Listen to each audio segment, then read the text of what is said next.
Welcome back, and now it's time for the international breaking news story of the day. Exclusively on Fiverr, you can order this gig where I'll speak your message in my professional news studio. Thank you for your time, and I look forward to your order.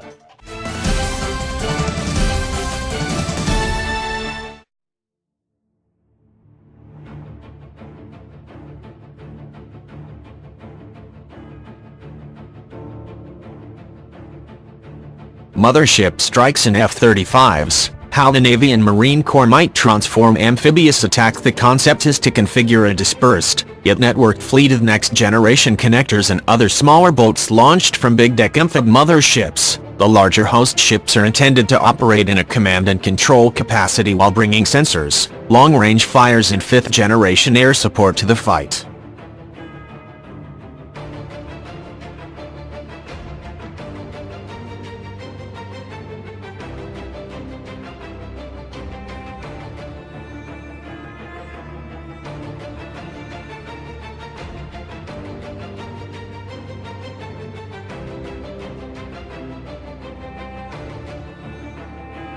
The concept is to configure a dispersed, yet networked fleet of next-generation connectors and other smaller boats launched from big-deck amphib motherships. The larger host ships are intended to operate in a command and control capacity while bringing sensors, long-range fires and fifth-generation air support to the fight. We envision fleets of smaller, multi-mission vessels, operating with surface warfare leadership. People talk about a 355-ship Navy. How about a 35,000-ship Navy? Maj General David Kaufman, Director of Naval Expeditionary Warfare, told an audience at the Surface Naval Association Symposium. Kaufman explained it as a family of combatant craft, manned and unmanned, integrated in a distributed maritime operation, since potential adversaries now have longer-range weapons, better sensors, targeting technologies and computers with faster processing speeds. Amphibious forces approaching the shore may need to disperse in order to make it harder for enemy forces to target them. Therefore, the notion of a disaggregated, yet interwoven attack force, less vulnerable to enemy fire, will be launched to hit multiple landing points to exploit enemy defenses.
Execution of this new strategy is, depending upon the threat, also reliant upon fifth-generation aircraft, Kaufman said. The Corp F-35B, now operational as part of Marine Corps Air-Ground Task Forces aboard the USS Wasp and USS Essex, is intended to provide close air support to advancing attacks, use its sensors to perform forward reconnaissance and launch strikes itself. The success of an amphibious attack needs, or even requires, air supremacy. Extending this logic, an F-35 would be positioned to address enemy air-to-air and airborne air-to-surface threats such as drones, fighter jets or even incoming anti-ship missiles and ballistic missiles. The idea would be to use the F-35 in tandem with surveillance drones and other nodes to find and destroy land-based enemy defenses, clearing the way for a land assault. The entire strategic and conceptual shift is also informed by an increased sea-basing focus. Smaller multi-mission vessels, according to this emerging strategy, will be fortified by larger amphibs operating as sovereign entities at safer distances. Kaufman said these ships would operate as seaports, hospitals, logistics warehouses and sea bases for maneuver forces. A 2014 paper from the Marine Corps Association, the professional journal of the U.S. Marine Corps, points to sea basing as a foundation upon which the Navy will shift away from traditional amphibious warfare. Sea-based operations enable Marines to conduct highly mobile, specialized, small unit, amphibious landings by stealth from over the horizon at multiple undefended locations of our own choosing, the paper writes. In effect, future ship-to-shore amphibious attacks will look nothing like the more linear, aggregated Iwo Jima assault. A Naval War College essay on this topic both predicts and reinforces Kaufman's thinking.